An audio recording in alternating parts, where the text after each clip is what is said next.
En nuestro grupo nos correspondió la función cardiovascular del equino para nuestra materia de mecanismos de homeostasia en el programa de medicina veterinaria Zootec en la Universidad Cooperativa de Colombia, Campus Ibagué, Espinal.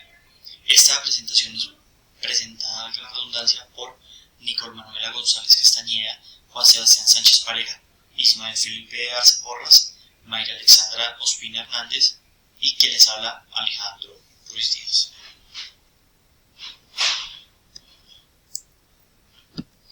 El equino.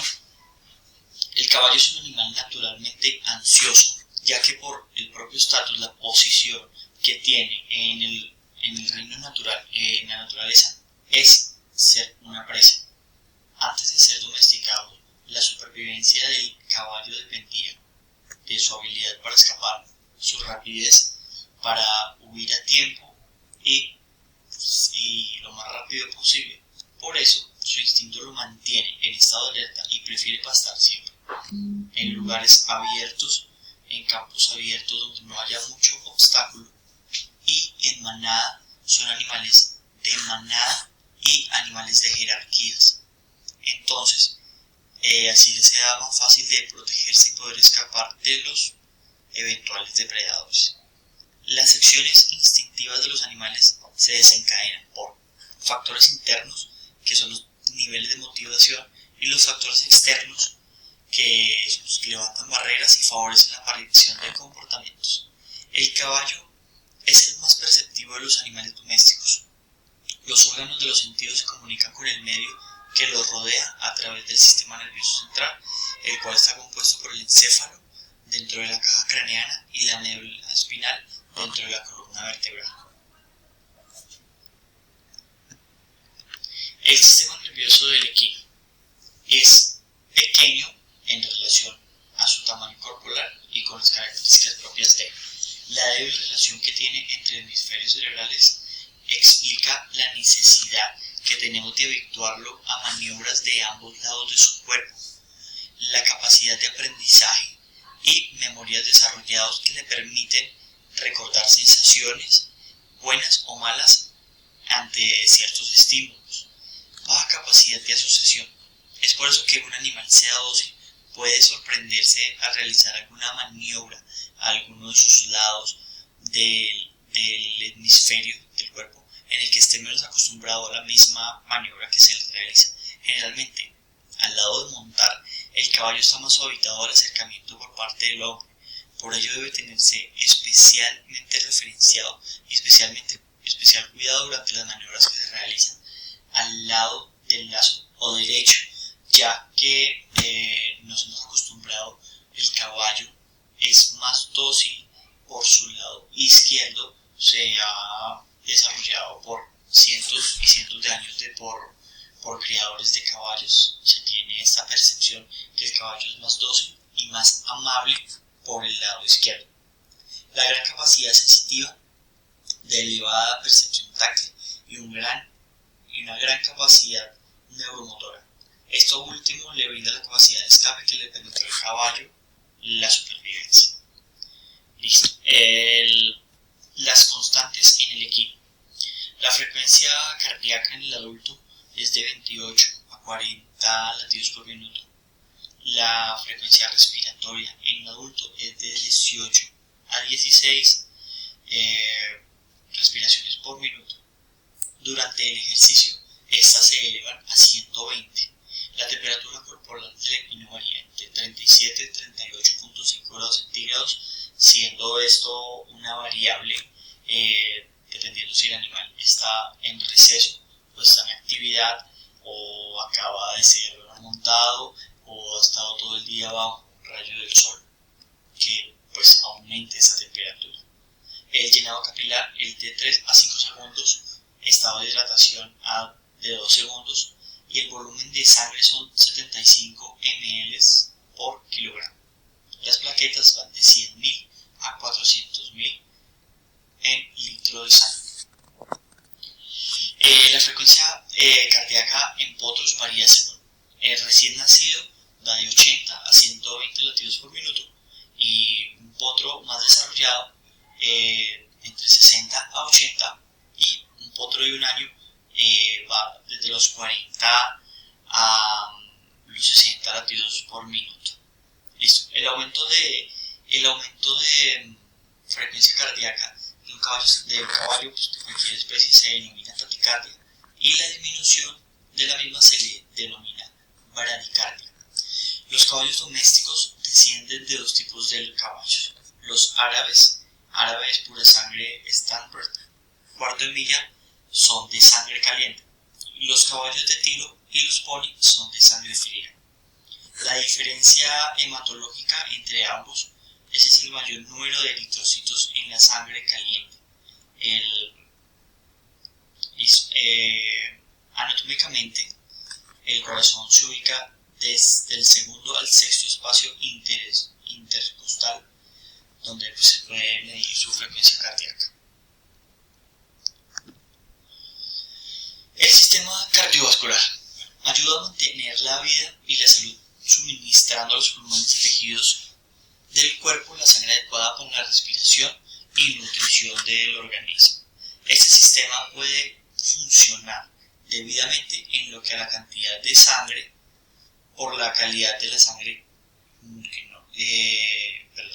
el sistema puede funcionar débilmente en lo que a la cantidad de sangre porque la calidad de la sangre no sea buena.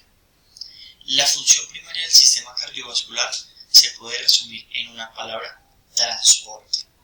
La sangre transporta los sustratos metabólicos necesarios para cada una de las células del cuerpo, incluyendo oxígeno, glucosa, aminoácidos, ácidos grasos y varios lípidos. Esta también acarrea con productos metabólicos de desecho, alejándolos de cada célula del cuerpo, y los entrega al pulmón, al riñón o al hígado, donde son eliminados, donde son desechados por diferentes vías de desecho. Los productos de desecho incluyen dióxido de carbono, ácido láctico, desechos nitrogenados, el metabolismo proteico y del calor. Bueno, yo les voy a hablar sobre lo que es la anatomía del corazón y el pericardio. Pues como todos sabemos, pues en la mayor parte de los mamíferos domésticos, el corazón es esa bomba que nos ayuda para que en todo el cuerpo llegue el flujo sanguíneo, ¿sí?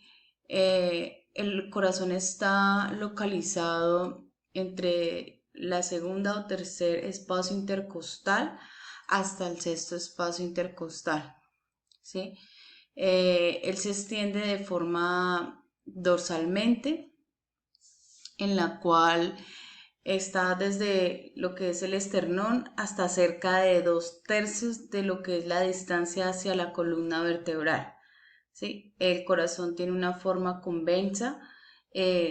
Todos sabemos que el corazón es la bomba para el flujo de la sangre, en la cual está conectado a lo que son venas arterias, en la cual por las arterias sale sangre oxigenada y por las venas ingresa sangre desoxigenada.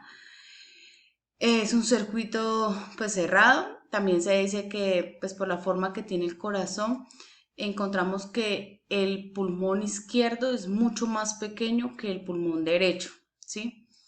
También encontramos pues que es como lo estaba diciendo, que es el órgano pues encargado de propulsar la sangre por el sistema circulatorio, pues aunque es ayudado pues por los movimientos corporales, también está formado principalmente por células musculares estriadas cardíacas, las cuales solo se encuentran en este órgano, ¿sí? ¿Cuáles son? Pues el pericardio, que es esa membrana que envuelve el corazón y pues está formado por una túnica fibrosa y externa, ¿sí? Y por una túnica serosa interna.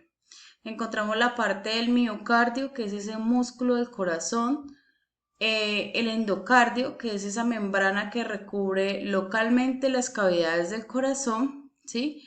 Entonces podemos decir que el epicardio, el miocardio y el endocardio son las capas de las paredes de las aurículas y los ventrículos. Aquí encontramos lo que es la válvula bicúspide y la válvula tricúspide, que estas son las que nos ayudan que al momento de ingresar o de salir la sangre no tenga regreso otra vez de nuevo.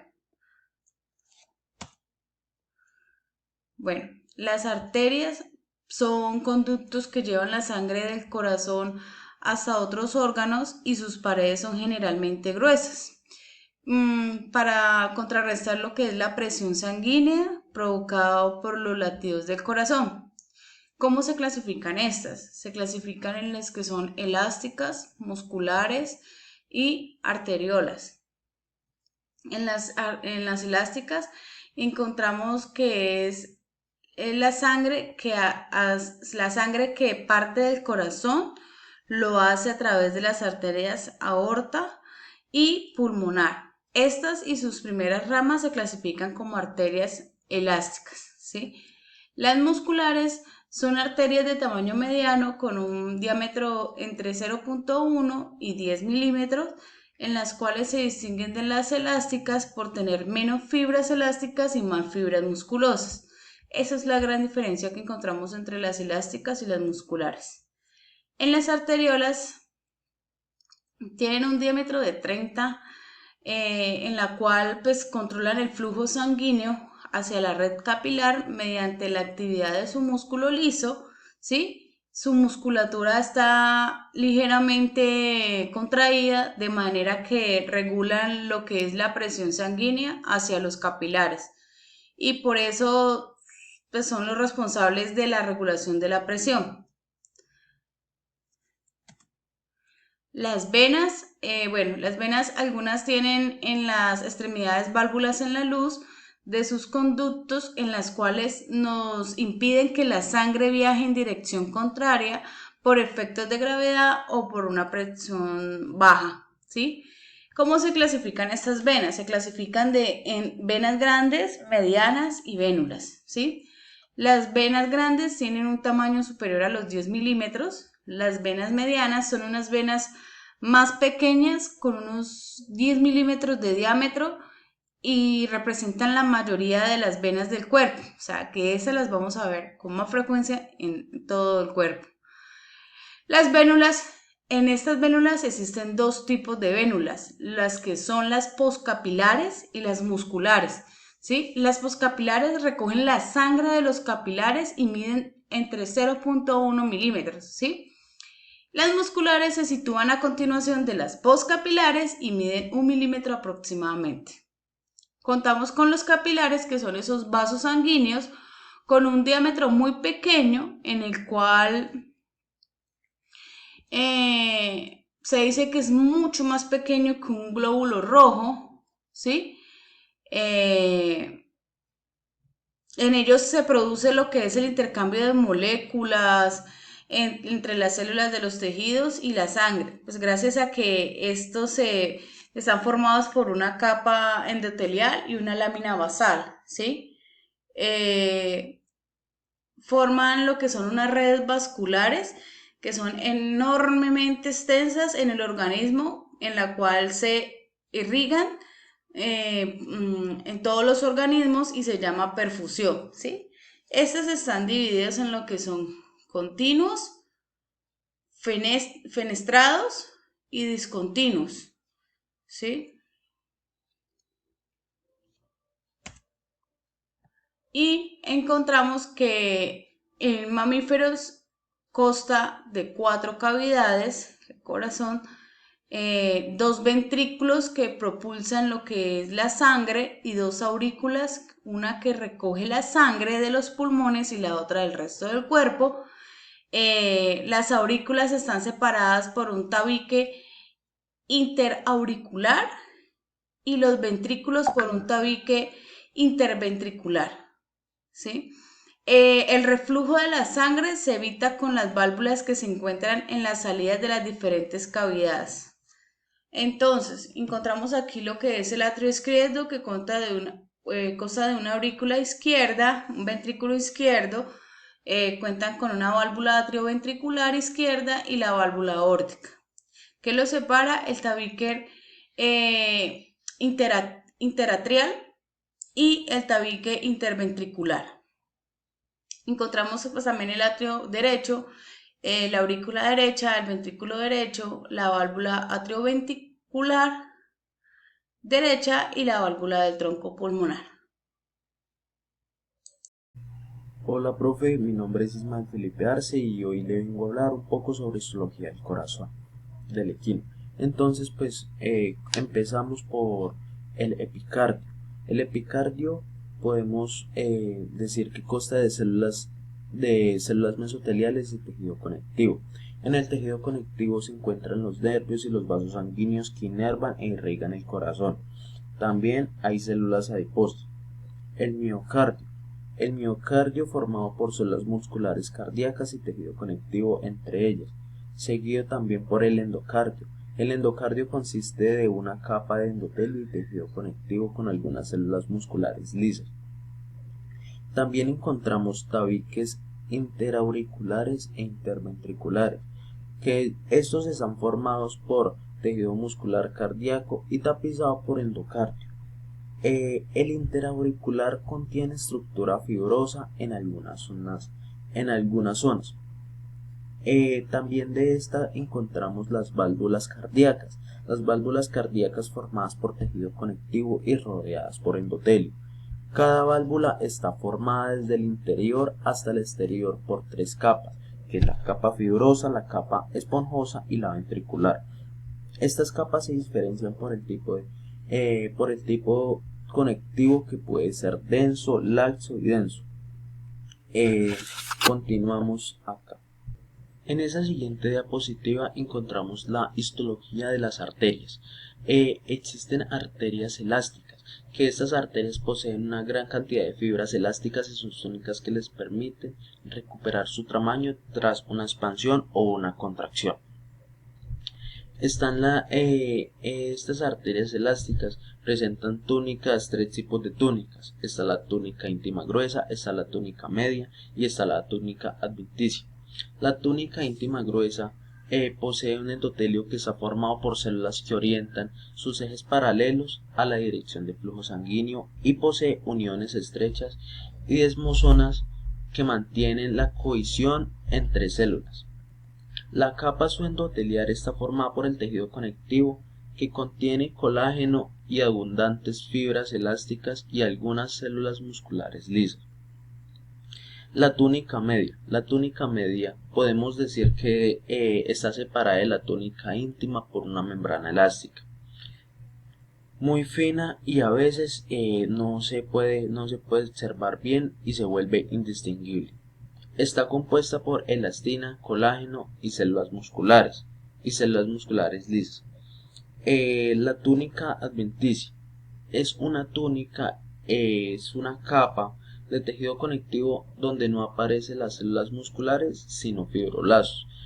Hacen pues donde ya no aparecen células musculares, sino que en cambio van a aparecer pues fibroblastos. Están las arterias musculares. Las arterias musculares que tienen su organización histológica está entre la de las arterias elásticas y las arterias pequeñas.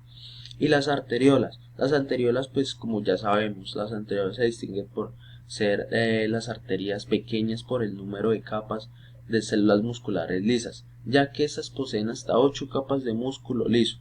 Su estructura histológica presentan a las mismas tres túnicas que se observan en el resto de las arterias.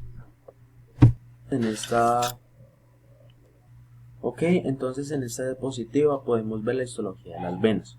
La histología de las venas, pues vemos que hay venas grandes, venas medianas y vénulas. Entonces pues las grandes podemos decir que su túnica íntima está formada por endotelio, poco tejido subendotelial y pocas fibras musculares lisas.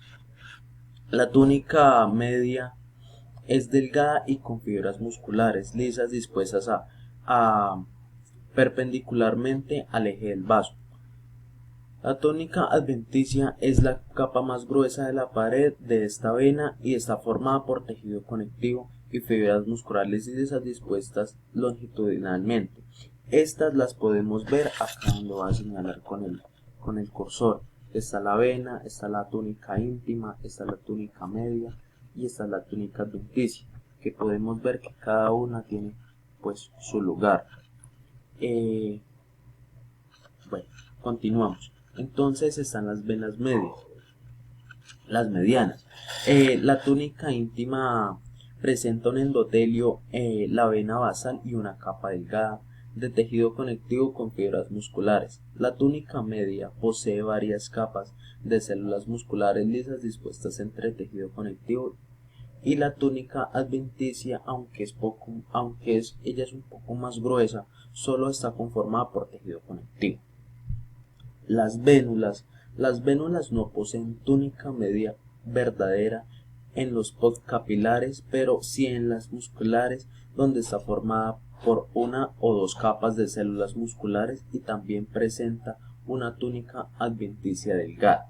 Aquí lo podemos ver, que tenemos de todas están las venas grandes, las venas medianas y las vénulas. De ellas sale la histología túnica íntima, la media y la adventicia. Entonces pues ya aquí podemos observar. Y para terminar, la histología de los capilares. Los capilares, pues como podemos observar, están formados por epitelio simple plano denominado un endotelio. Debajo de este aparece una lámina basal que lo separa de tejido conectivo circundante. Entonces pues aquí nosotros en la presentación traemos unas imágenes. Esa es un poco más cerca, la que podemos ver, la de son estas que están acá donde está la flechita.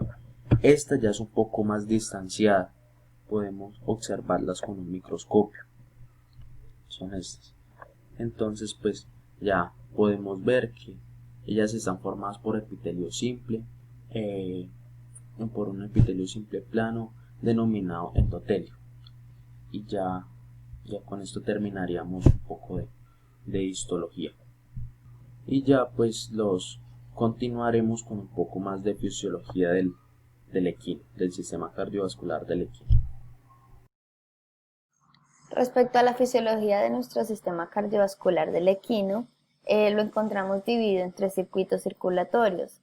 Encontramos la circulación menoro-pulmonar, la circulación mayor-sistémica y el sistema portal. Respecto a la circulación menoro-pulmonar, esta lleva la sangre del corazón a los pulmones y de estos hacia el corazón. La sangre viaja del ventrículo derecho por la arteria pulmonar hasta los pulmones. Las arterias pulmonares se dividen rápidamente hasta ser capilares que rodean los alvéolos para de esa forma intercambiar oxígeno y dióxido de carbono. Nuestra circulación mayorosistémica es el circuito principal que lleva la sangre oxigenada del corazón a todas las regiones del cuerpo exceptuando los pulmones y luego la regresa al corazón. Por último, nuestro sistema portal, que es la sangre del vaso, del estómago, del páncreas e intestinos, que pasa primero por el hígado antes de ir al corazón. A continuación, el recorrido cardiovascular, que son los pasos a través del circuito completo del mismo sistema. Encontramos de manera resumida 8 pasos. Empezamos por el llenado del ventrículo derecho con sangre oxigenada, en el cual la sangre es oxigenada en los pulmones y esta retorna a la aurícula izquierda a través de la vena pulmonar. Luego de estar esta sangre fluye desde la aurícula del ventrículo izquierdo a través de la válvula mitral. Siguiente, del ventrículo izquierdo, la sangre es expulsada hacia el interior de la aorta. La sangre abandona el ventrículo izquierdo a través de la válvula aórtica. Está localizada entre el ventrículo izquierdo y la aorta. Cuando el ventrículo izquierdo se contrae, la presión dentro del ventrículo aumenta y esta provoca la abertura de la válvula aórtica y de esta forma la expulsión con fuerza de la sangre hacia el interior de la aorta. Después, la sangre fluye a través del sistema arterial, siendo impulsada por la presión generada por la contracción del ventrículo izquierdo. Luego, el gasto cardíaco se distribuye entre los diferentes órganos. El gasto cardíaco total del hemicardio izquierdo se distribuye en los órganos del cuerpo por medio de grupos de arterias paralelas. Así, se proporciona de manera simultánea el 15% del gasto cardíaco al cerebro a través de las arterias cerebrales. Por otro lado, el 5% se le entrega al corazón por medio de las arterias coronarias. Consiguiente, el 25% llega a los riñones por las arterias renales, y con esto se deduce que el flujo sanguíneo sistemático debe ser igual al gasto cardíaco. El flujo sanguíneo de los órganos se recolecta en las venas. La sangre que abandona los órganos es sangre venosa y contiene productos de desecho del metabolismo, como lo es el dióxido de carbono. Esta sangre venosa mixta se recolecta en las venas de diámetro cada vez más amplio y por último en la vena mayor, la vena cava. Esta lleva la sangre al hemicardio derecho. Siguiente, el retorno venoso a la aurícula derecha, puesto que la presión en la vena cava es mayor que la de la aurícula. Esta última se llena de sangre, a lo que denominamos retorno venoso. Es el estado estacionario. El retorno venoso a la aurícula derecha es igual al gasto cardíaco del ventrículo izquierdo. Siguiente, la sangre venosa mezclada llena el ventrículo derecho. Esta sangre venosa mezclada fluye desde la aurícula derecha hasta el ventrículo derecho a través de la válvula tricúspide en el hemicardio derecho. Luego, la sangre es expulsada desde el ventrículo derecho a la arteria pulmonar. Cuando el ventrículo derecho se contrae, la sangre es expulsada a través de las válvulas pulmonares hacia el interior de la arteria pulmonar, que lleva sangre a los pulmones. En el lecho capilar de los pulmones se añade oxígeno a la sangre procedente del gas alveolar y se elimina el dióxido de carbono en la sangre que se añade al gas alveolar. Así, la sangre que abandona los pulmones contiene más oxígeno y menos dióxido de carbono. Y por último encontramos el paso de que la sangre de los pulmones retorna al corazón a través de las venas pulmonares. Esta sangre oxigenada regresa a la aurícula izquierda a través de la vena pulmonar para generar un nuevo ciclo. Consiguiente, hablaremos del ciclo cardíaco, el cual presenta dos fases que son la sístole y la diástole. Respecto a la diástole, esta es el periodo del ciclo en el cual los ventrículos están relajados y se están llenando de sangre que luego tendrán que impulsar. Va desde el cierre de las válvulas aórtica y pulmonar hasta el cierre de las válvulas mitral y tricúspide.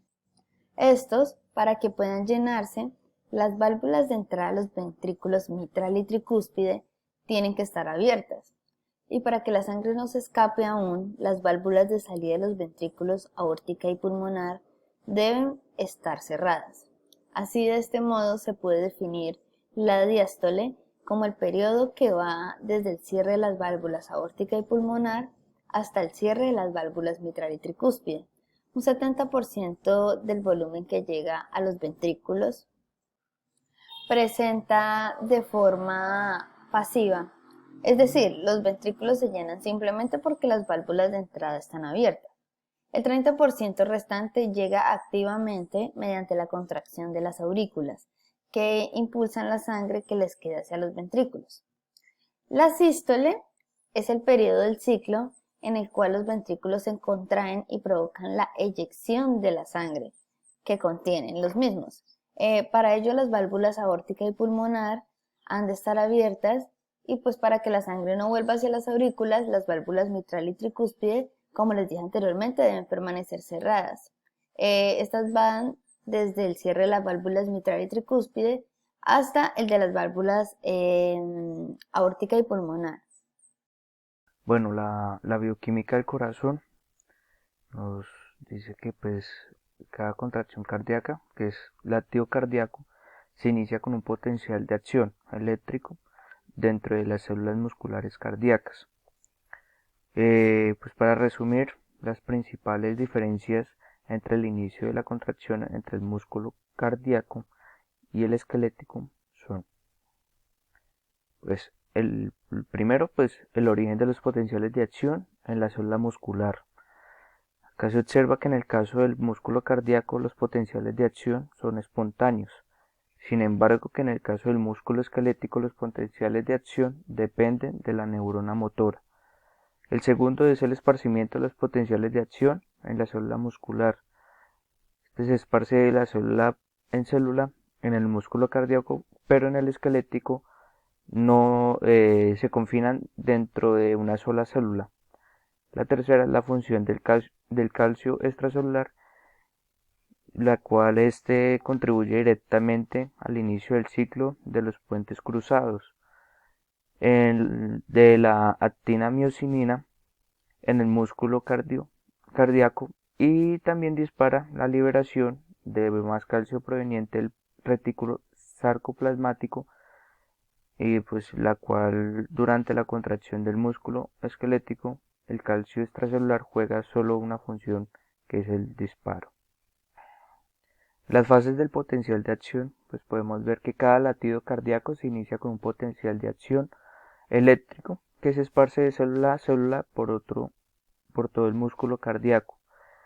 Estas son las características que se distinguen del inicio de la contracción del muscular en el músculo cardíaco, diferenciándolo del músculo esquelético. En potencial de acción cardíaco, el potencial de acción cardíaco largo resulta de cambios prolongados y en la permeabilidad de las células cardíacas para sodio, potasio y calcio. En la disminución espontánea en la permeabilidad del potasio explica el porqué de la despolarización espontánea de las células marcapaso. En los nervios simpáticos y parasimpáticos actúan sobre las células marcapaso cardíacas para aumentar o disminuir la frecuencia cardíaca.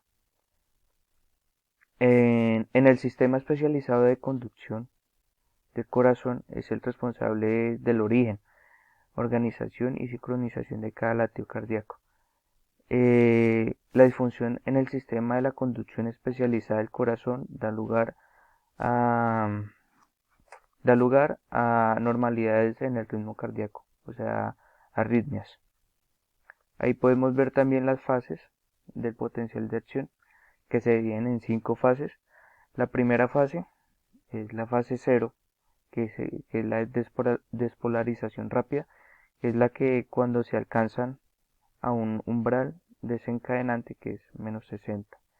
Fase 1, que es la repolarización inicial, sigue en un breve periodo de repolarización parcial precoz y esto se abre en canales de potasio.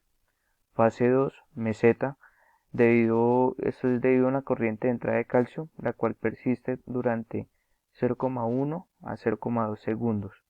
La fase 3, repolarización, que se detiene la corriente de calcio y se activa la de potasio.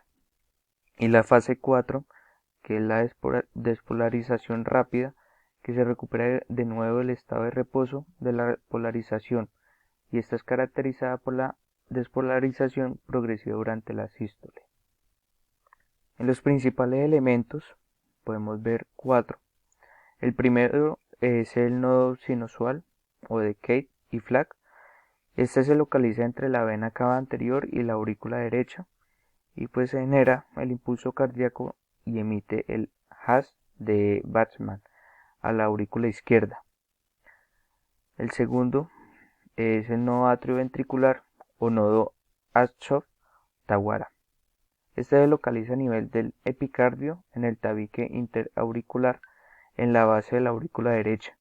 Potencia el impulso y emite el haz de His. Tercero, el haz de His. Este se localiza en la porción distal del nódulo atrioventricular y se bifurca en ramas laterales y conduce el impulso en los ventrículos. Y el cuarto y último, que es el sistema de fibras terminales de Purkin. Este se localiza a nivel de endocardio de ambos ventrículos y el cual se distribuye el impulso en las células miocárdicas ventriculares. Y por último, encontramos las referencias bibliográficas. Muchísimas gracias.